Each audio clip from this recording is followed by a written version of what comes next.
the social indicators in Africa with those in India? Well, this is a really important question because sadly the short answer is that it's not very favorable. So there's two aspects there. One is people overestimate how rich India already is. India is in the same per capita income bracket as Nigeria, Ghana, Kenya.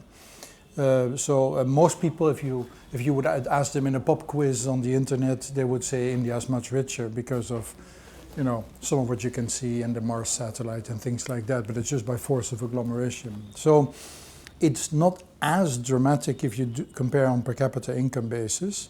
But the truth is, some of India's human development indicators are very poor.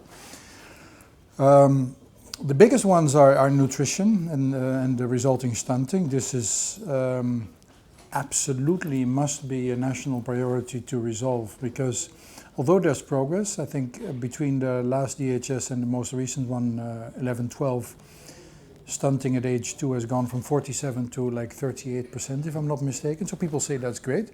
I say it's absolutely horrible, because it means that 38% of kids at 2 will never be productive in their life, because if you're stunted at 2, you will not be able to compete in the labor market because your brain doesn't work. It's really, really sad. The second one is sanitation. Now the government understands it. Swachh Bharat is there. It's an incredibly ambitious undertaking. I don't think you can underemphasize how important that problem is, and also how badly India does, even compared to Bangladesh. Because India does badly compared to Bangladesh. So I'm really glad the government's picking it up. Sanitation is the only area where we can actually afford to come to the government of India and say, you can learn from Uganda, and they're not insulted. Typically it's like, why would we learn from Uganda? Because it's not the category of countries too small, this and that. So I think they're very unfavorable. Education, India has actually made major strides in terms of enrollment, not so much in quality, but it doesn't compare, broadly speaking, that badly with Africa. So I think that one you would sort of call a half pass.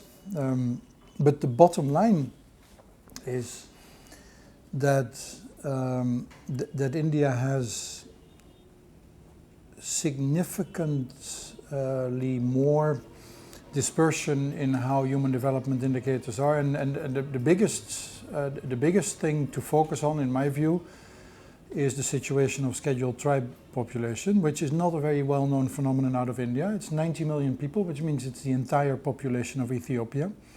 It's the one group in India where poverty has not gone down. It's something the nation really struggles with in terms of how you reach these people and how you empower them and bring them and uplift them. And obviously those numbers by themselves are large enough to weigh significantly on the human development indicators. So I think there's a lot of scope for improvement, and frankly, many of the bad indicators, even on like primary health, are very much linked, as the science is showing, to the sanitation indicator. So I think in that sense, at least there's the right program. The question is, what will be the report card on October 2nd, 2019?